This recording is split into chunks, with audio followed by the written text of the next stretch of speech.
论推墙，各位朋友，大家好，今天是2021年1月27号。我们今天的节目呢是要跟大家谈到呢，德州呢已经在他议会呢通过一个决议，也就是德州呢打算公投了。那么这是一个什么反应呢？那么我们首先是看到德州为什么会做出这种现象，它主要就是来自于德州对现在联邦目前出现的情况，尤其是对共和党相当的失望。昨天呢，共和党有一个参议员叫兰德保罗，他呢在参议院提出了一项议案。这个议案呢，他就是认为对退任总统进行弹劾呢是完全是违宪的。那么他要求所有的参议员对这个违宪是否能够还需要弹劾来做这件事，他希望大家做出一个表决。那么最后参议院呢对兰德保罗的这个议案呢做出了一个表决。目前来讲，参议院呢是50个民主党的参议员，也有50个共和党的参议员。那么民主党的参议员，我们看到在弹劾川普的这个议案上面啊，他们无论是在众议院的民主党的议员是全部投了赞成票的。那么也就是当时众议院发起对川普弹劾，由南希·佩洛西主导的，那么众议院一共是有222个这个民主党的众议员，这些人全部投了赞成票的。那么到了参议院呢，参议院有50个民主党的参议员，他们也全部是投了赞成票。从这一点我们可以看出啊，民主党这些人是置川普死地而后快的，也就是民主党他们不管他们这个对外面有什么纷争，但是呢，他们在党内他们是一致团结的，他们反正是对川普就是要赶尽杀绝。也就是说，他们无论是在众议院还是在参议院，所有民主党的议员对川普都是没有任何一票投不赞成的，全部是支持要把川普弹劾掉的。那么这就是50票，参议院同意弹劾川普，同意这个现在对退任总统他仍然进行弹劾是不违法的，这是众议院民主党议员的这个态度。那么参议院里面还有50个共和党的议员呢，那50个共和党的议员里面，同样就像上一次众议院弹劾川普，有10个共和党的众议员他们背叛了共和党，他们赞成了民主党弹劾案。那么这一次在参议院里面同样有5个共和党的参议员，他们也投了支持，就是把川普弹劾。也就是说，他们认为离任总统把他弹劾仍然是不违宪的，所以他们支持这个议案如期举行。这5个参议员呢，一个是来自犹他州的罗姆尼，一个是来自内布拉斯加州的本萨斯，一个是来自缅因州的苏珊·柯林斯，一个是来自阿拉斯加州的丽莎·莫科夫斯基，和来自宾夕法尼亚州的帕特图恩。也就是这个里面呢，有几个人我们比较熟悉的，大家记不记得在去年，也就是当时提名大法官巴雷特的时候，其中有2个人是持反对态度的，就是说不应该在大选还没有举行，在新总统还没有诞生的时候，现在就认定这个大法官。当时呢，这2个参议员就是丽莎·莫科夫斯基和缅因州的苏珊·柯林斯也是投反对意见的。那么这一次毫无疑问，他们又是再一次站在了民主党的这个立场上，然后赞成对退役总统川普进行弹劾。那么这5个共和党的参议员支持了民主党50个参议员，他们共同认为川普总统即使是退休是离任，也可以对他进行弹劾的这个议案之后，那么也就是说，参议员对川普的弹劾案在2月8号将会如期举行。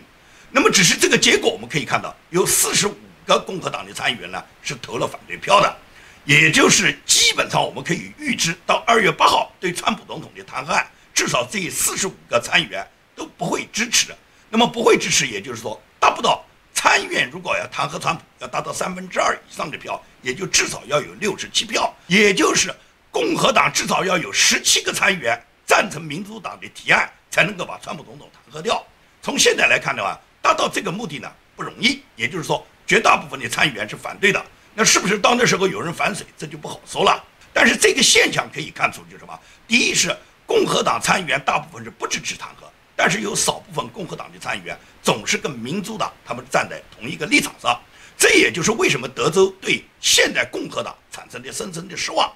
而最高法院大法官罗伯茨呢，按照美国宪法规定，弹劾现任总统是必须由最高法院大法官亲自组织的。罗伯茨就觉得他不能组织这个案子，因为什么？川普已经是退任，已经是离任总统，对离任总统进行弹劾，历史上没有这样的先例，同时宪法上完全没有这样的规定，因此罗伯茨是拒绝组织这个弹劾案的。那么他拒绝以后，参议院现在多数党的领袖叫苏穆啊，他是民主党人啊，他就坚持要把这个弹劾案进行到底。他就选择了他们民主党的所谓资深参议员，这个人叫莱西，说是由他来代行临时议长，举行这个弹劾审判。那么这个莱西呢，他是一个资深的民主党的老参议员，这边刚刚接下了这个帅印，他准备开始对川普弹劾了，那边就紧急被送到医院了，也就是昨天他已经被紧急送到医院。目前这个医生检查以后，医生说要对他的病情进行评估，还不能够决定他是否能恢复，能够主持2月8号的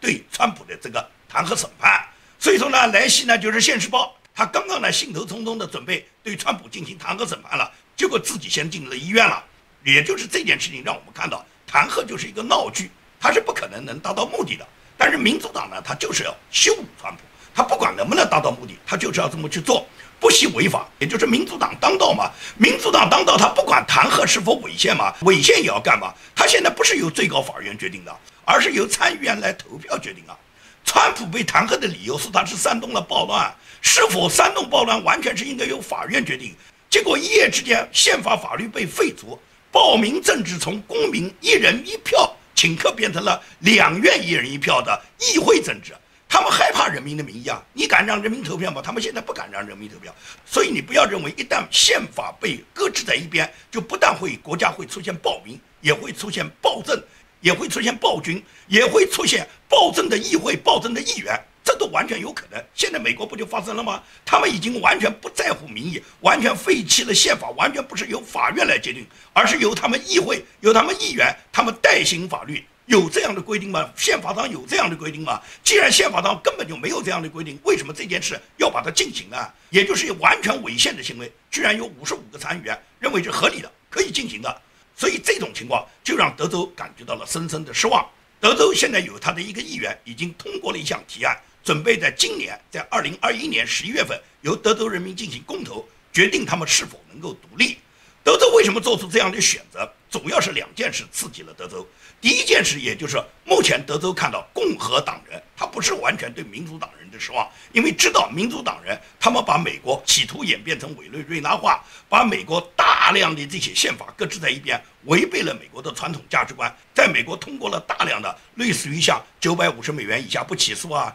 ，12岁以上女生性交合法化啦，一系列的这些法案呢，都让呢德州的这些持有保守传统价值观的人民根本不能接受。但是呢，他们知道这是民主党的自由主张。如果你民主党的自由主张在美国是得到大部分人民拥护的，那民主党你被人民选举上台，代表一部分人民的民意，那么德州人民也是尊重的。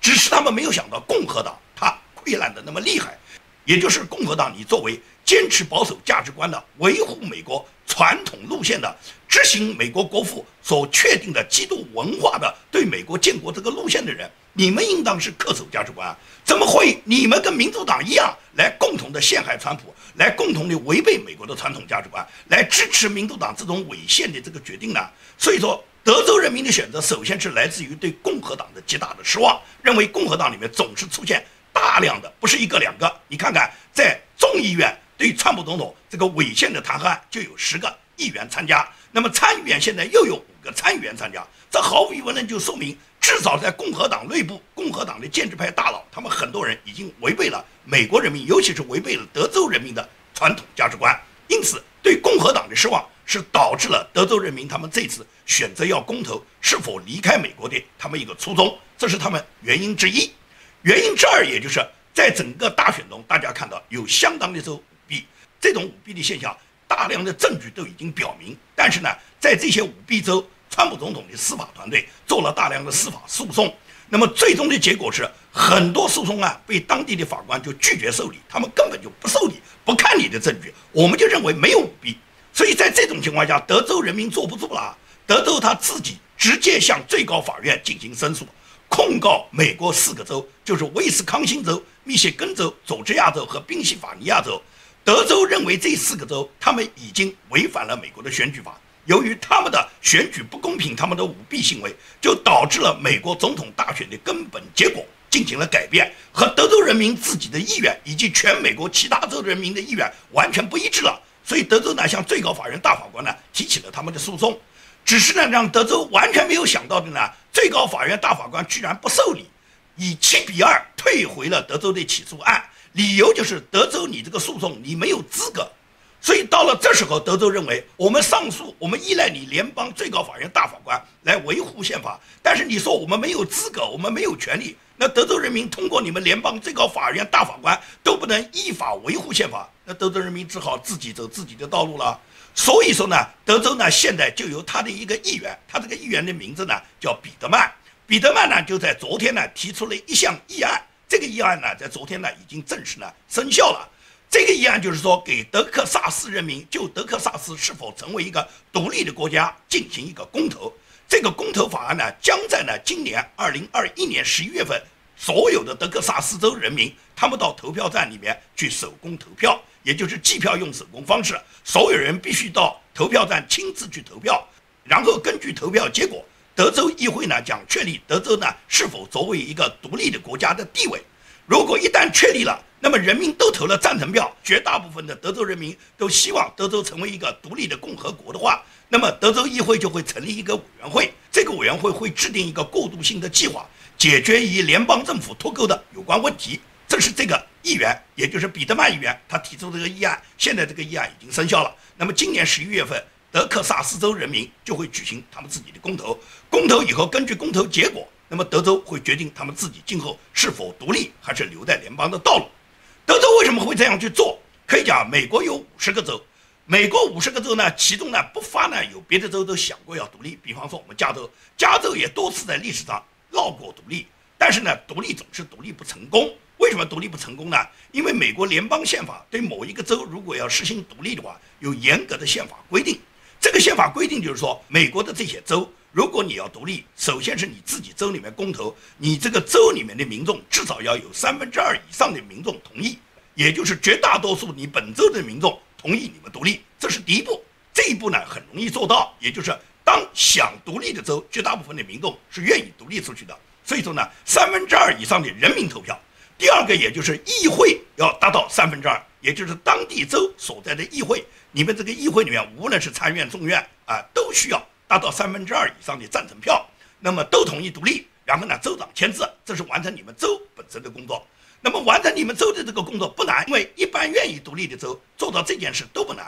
本州的议会和本州的人民都同意独立嘛，大家都达到2/3以上，这是最简单的一步，也是基本上想独立的州都能做到的，这是第一步。第二步是什么？第二步就是你们州想独立，那么你们这个独立的议案送到国会以后，国会参众两院都必须要达到2/3以上的投票支持，也就是众议院、参议院他们所有的议员有2/3以上的议员全部同意你们独立，这是第二步。然后呢，总统签字是第三步，也就是总统也要批准。那么总统如果不批准，你这件事还是办不了。那么达到第三步，总统也批准以后，就是第四步了。第四步是最难的。也就是美国其他的州，也就是除了你要独立的这个州，其他49个州里面，这49个州里面必须要有2/3以上的州，它的州议会全部批准同意你们独立的计划。也就是你们要独立，不是光你们州想走就走，需要其他的州2/3以上的州都同意，你们走吧，你们独立吧，你们离开联邦吧。那么你觉得这一条能做到吗？一般往往想独立的州都是条件比较好的，经济条件比较好的，比较富裕的，而且他们跟别的州之间的经济往来都是非常密切的。如果你独立掉的话，你显然会影响其他州的经济发展，影响其他州的这些居民的这些流动，而且也影响到你们州和他们州原来的各种经济贸易和这个教育文化相关方面的关系非常非常的多。所以说原则情况下，一般来说你这个州想走，其他州是不会同意的，尤其你是比较富裕的州，而你这个富裕的州都走了，把那些穷亲戚全留下来了，谁愿意呢？所以在这种情况下，美国要是想实现一个州的独立，基本上来讲，从宪法上的这种规定来看，基本上是不可能。所以说加州多次想过要独立，从来就没有可能诞生这个独立的方案，也根本就是尝试都走不下去。这是指加州。但是德州不一样，也就是全美50个州德州是得天独厚的，只有德州这唯一一个州，它是不受宪法这方面的规定的。为什么说德州不受宪法这方面的规定呢？也就是德州建立德克萨斯共和国的时候，比美国建国还要早，也就是美国还没有诞生的时候，德克萨斯州就已经有了德克萨斯共和国了。德州它的人口呢有3000万左右，它的面积大致有70多万平方公里。那么德州的首府在奥斯汀，德州议会门口至今为止仍然写着这么一句话，叫做1845年美利坚加入了德克萨斯共和国。他为什么写了这句话？也就是说，是在1845年，是你美利坚共和国，你加入了我们德克萨斯共和国，我们曾经是比你先有共和国。那么这句话它实际上就是一个什么意思呢？也就是说，德州呢，它曾经呢是德克萨斯共和国，它建国比美国建国还要早。那么美国后来建国以后呢，美国和这个德克萨斯共和国呢，他们双方呢有一个友好的交谈，因为德州它不是简单的一个州一个郡，它是已经现成的一个国，而且这个国是得到美国在建国以后率先就承认的国，也就是它跟美国原来是两国关系。那么美国希望把德克萨斯国呢变成自己的一个州。那么德州人民呢，因为在当时的德州呢，他主要控制议会的人呢，也大部分是来自于美国那边过来的白人和白人的后裔，这些人也愿意把这个德克萨斯共和国呢演变成美国联邦的一个州。那么当时呢，两国就进行了一个谈判，谈判以后就确定了联邦呢要保证德克萨斯共和国一旦成为德克萨斯州，成为联邦的一个州以后呢，要保证这个德克萨斯州呢所有联邦赋予它的各方面的权利、各种优惠。那么美国都做了承诺，这方面呢，德州呢肯定是满意的，因为满意，所以他们愿意成为美国的一个州。但是在这个合约上面，他们写上这么一句话，叫做德克萨斯人民随时有权利离开美利坚合众国。他们之所以在他们两国签订的这个德克萨斯国归顺美国成为联邦的德克萨斯州时候留下这么一句话，实际上就是告诉美利坚合众国，告诉联邦，如果你联邦违反了和我们德克萨斯州签订的当时的所有条约，那么德克萨斯人民随时有权利离开你们联邦，选择独立。这是美国独一无二的，也就是在美国整个历史上，美国有那么多州，有50个州，绝大部分州美国人是靠他们自己霸占，靠他们兵器，靠他们的火炮打下来的。那么也有一部分是愿意自动归顺美国，然后成为美国联邦的一个州。那么当然也有几个州是美国花钱买下来的，像阿拉斯加州、像加利福尼亚州，都是美国花钱买下来的。只有德州是作为一个共和国跟美国谈判谈下来的。那么既然是两国谈判又达成了协议，归顺你以后成为你联邦的一个州，你联邦必须要答应和完成你的合约，也就是兑现你合约中对德克萨斯人民所承诺的所有条款。一旦当你做不到的时候，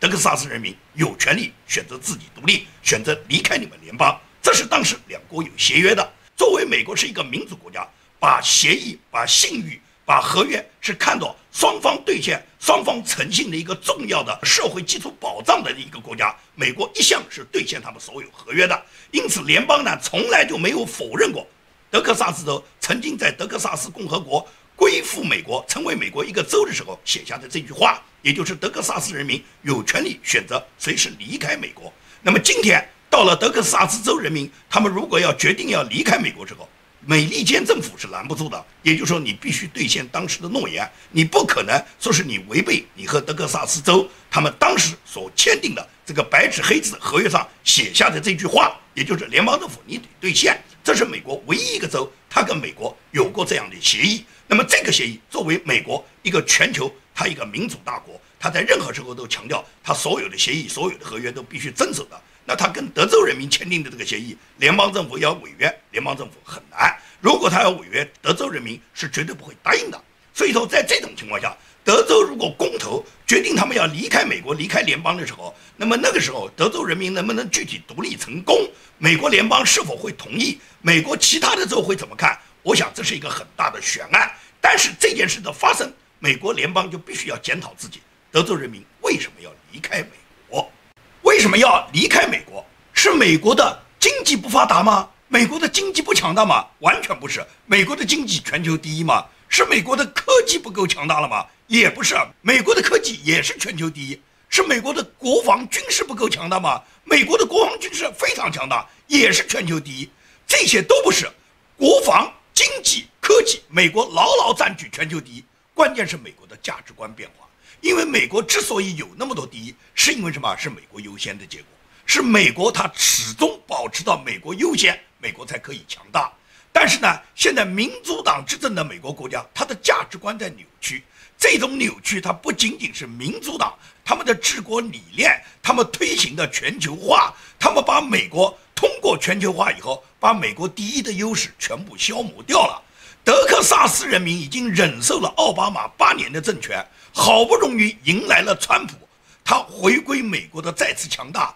回归美国第一，回归美国传统的价值观。所以说，德州人民是完全拥护川普总统的路线的。可惜呢，川普总统他在强大的7500万选民的支持下，最终他这个选举被民主党用舞弊的结果把他夺取了。也就是说，通过民主党他用舞弊的方式，最终颠覆了这个国家。那么在这种情况下，你叫德克萨斯人民怎么继续去忍受呢？价值观的扭曲，使得德州人民所追求那个自由光明的灯塔，他们感觉到暗淡了嘛？所以德州人民才会再一次提出他们想要独立。德州在历史上也不是第一次提出要独立，因为德州它完全跟美国、跟原来的联邦他们有过这样的协议。他们如果要提出要独立的话，他们依照他们自己州议会所制定的独立的各种公约，完全可以进行他们自己这个独立的程序。只是呢，过去呢没有当真，过去呢仅仅是提议一下。那么现在如果举行全民公投的话，那么这件事情就已经走到了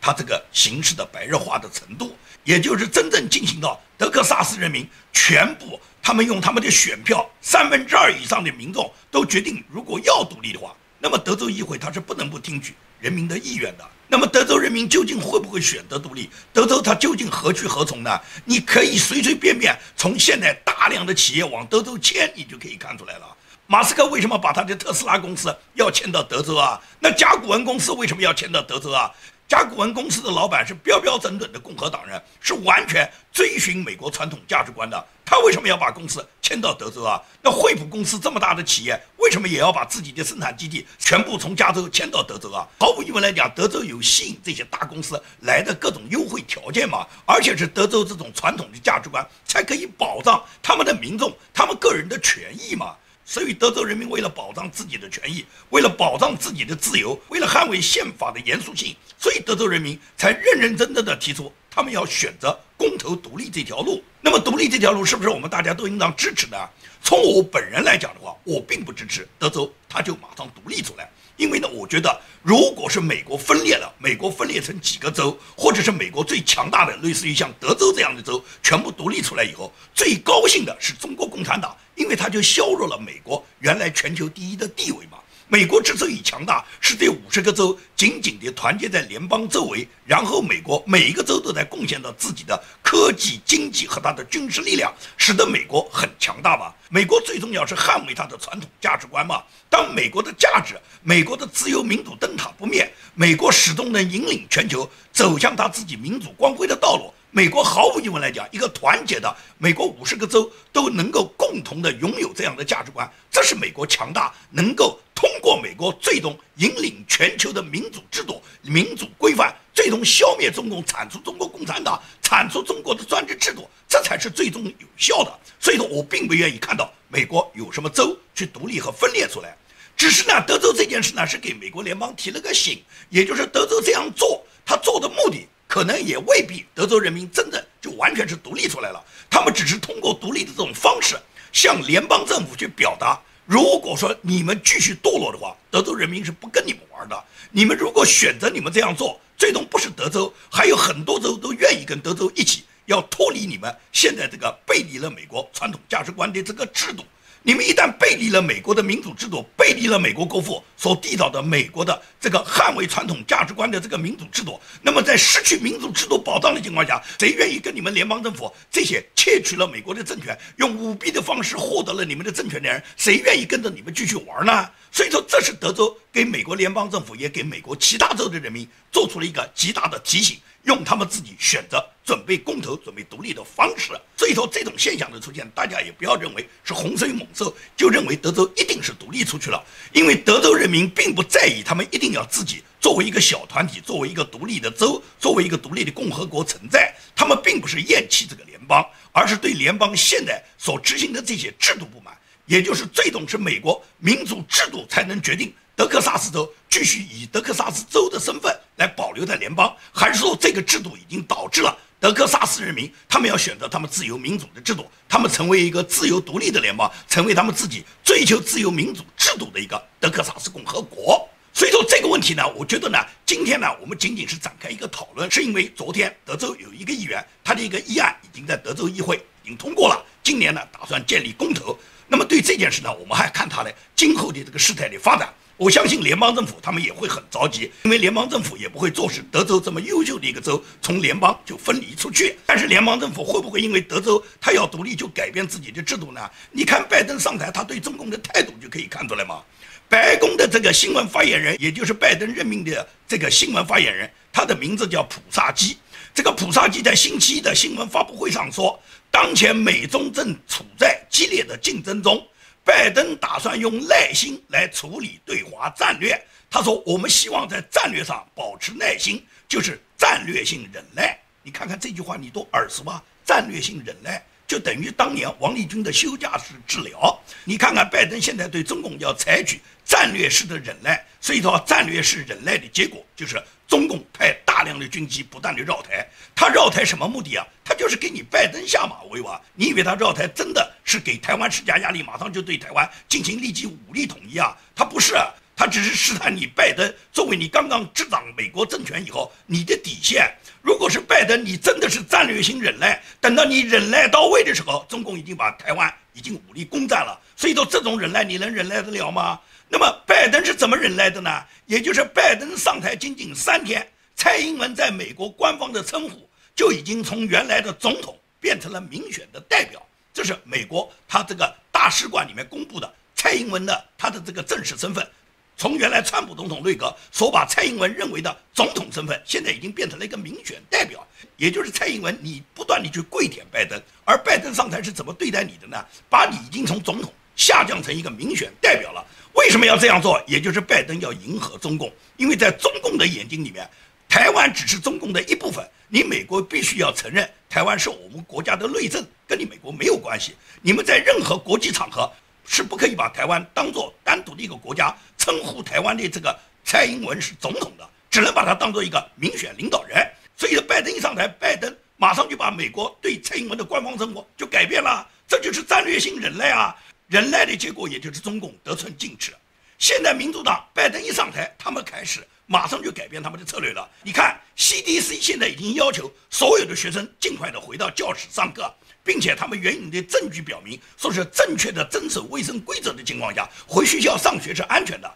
为什么在川普总统执政时候回学校上学就不安全了吗？拜登执政这才1个多礼拜，马上就是美国民主党控制的各个州、各个大的城市，像芝加哥、像我们加州，马上就是餐馆就可以开放了吗？现在这个疫情就没有了吗？疫情就安全了吗？1月25号，加州这个中共病毒，也就是 COVID-19 确诊的人数已经超过了310万，达到了加州美国这1年来最高的这个标准啊！就这种情况下，加州州长纽森他取消了区域性居家防疫令，他说现在已经可以进入餐馆，现在可以放开了，学生也可以回学校上课了，疫情就没有了吗？在川普执政时候，你们都说疫情很厉害，都不许人家上学，都不许餐馆开业，怎么拜登执政才1个礼拜，这些疫情都消失了呢？而且你的指标现在是最高啊！所以说这就是左派，这就是民主党他们骗人的把戏。也就是川普总统离开白宫才几天，他们这些左派们已经全面否定了他们自己过去宣传的谎言。你们还记不记得，在前一段时间川普总统执政时候，他们说开门就是杀人，本人亲自投票就不安全，